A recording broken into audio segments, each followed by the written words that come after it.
right, you were back with Sean Plunket on the platform. You may have noticed, Ben and I do, in the mornings when we get up, it's now light, isn't it, Ben? It's getting early, a lot earlier these days. And we are coming into summer. We're in the middle of spring. And maybe too, in a business sense, I think some people feeling there is light at the end of the tunnel after what commercially has been a very, very hard winter. But economic figures out yesterday show that the entire country's gross domestic product has dipped by 0.2% in the last measurable quarter. And some people are saying, geez, are we really out of the doldrums yet? Where is this economy at? And of course, confidence itself is one thing that can drive economic recovery and economic activity. Joining us now to discuss where we are at is the Minister of Finance, Nicola Willis. Nicola, thank you, Minister, thank you very much indeed for joining us this morning. Are you disappointed, unsurprised, sanguine about those GDP figures yesterday? Hey, well, good morning, Sean. Great to be on the platform. Look, those numbers were about where forecasters had picked things were at. Because you've got to remember that's backward-looking data. So the update we had yesterday related to the period April through to June. And if you think back to that time during the year, that was before we'd had the interest rate reduction from the Reserve Bank. Things were still feeling pretty tough in the economy. Now we're in a different place. We know that inflation is coming under control. The Reserve Bank have reduced interest rates and have forecast their intention to keep reducing them. And that's seen a revival in business confidence, according to several surveys. So my view is, it's still pretty tough out there, but actually things are moving in the right direction. We are laying the foundations for a strong economic recovery. All right. And Stats also, I understand, has kind of retrospectively cancelled the recession. There was a quarter up to, December of last year, and they said we overestimated the drop in economic activity.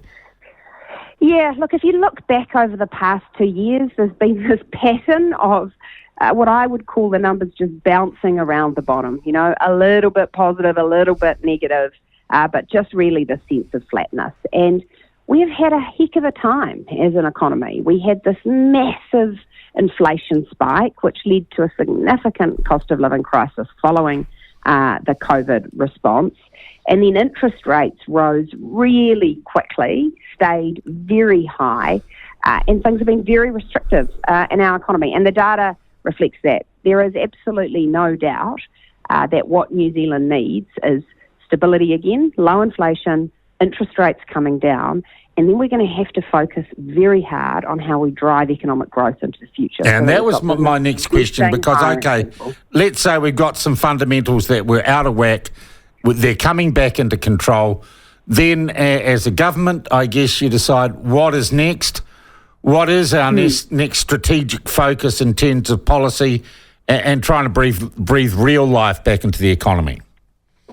That's right. And when we think of that strategic focus, we have to think about what are the things that we can immediately do, but also always be thinking, what do we need to be doing in this economy for the medium to long term? Because when you lose sight of that, you get problems. And I have to point out this example, which is, the last government decided to do a nice short-term headline. It's ban oil and gas exploration. We are still feeling the effects of that now. That had long-run policy effects, which have led to a real shortage in energy generation, spiking electricity prices. That has real effects. So our reform agenda is based around 5 pillars. So the first is you do have to get your education settings right. Human capital, most important thing. Our kids haven't been getting the basics. We're focused on that. Second bit, regulation. Sounds really dry, but unless you're regulating to get competition between your big banks, unless you've got regulation that means firms can do those big developments, and that's why we're doing fast-track consenting, then actually it's very hard to get businesses confident about the future. Third bit is infrastructure delivery. We've got to make it more efficient to get goods, people and freight around this country, and we've got to build infrastructure better. Fourth bit is overseas investment and trade. We need to forge new trade relationships. We need to be selling to the world. We won't get rich by selling to ourselves, and that includes allowing investments here in this economy. And then finally, science, innovation, pretty important. Things like a biotech regulator, actually getting with the program on science, on AI, on digital, that's going to be part of New Zealand's future growth. All right. Look, I also think for business to thrive, for the economy to thrive, you need some confidence. And we had a fascinating chat with Wayne Brown earlier this week. And I pointed out to him that, they've got rates rises, general rates rises of 6%. And another major centre in New Zealand, Wellington, has 18%. And the Mayor of Wellington just said she sold her car this week, even though she's still got access to all the pool vehicles and the mayoral car as the Mayor of Wellington. And I asked Wayne Brown how many cars he said, and he said, I don't know, 5 to 7 cars around the country. And it seemed to be a wonderful comparison between, if you like, the morale of two of our larger cities. One of them now, Super City, the other one, Wellington, where I know you're domiciled and where Parliament is. Surely, too, it is attitude that will drive our economy. And are you concerned about where our capital city is at?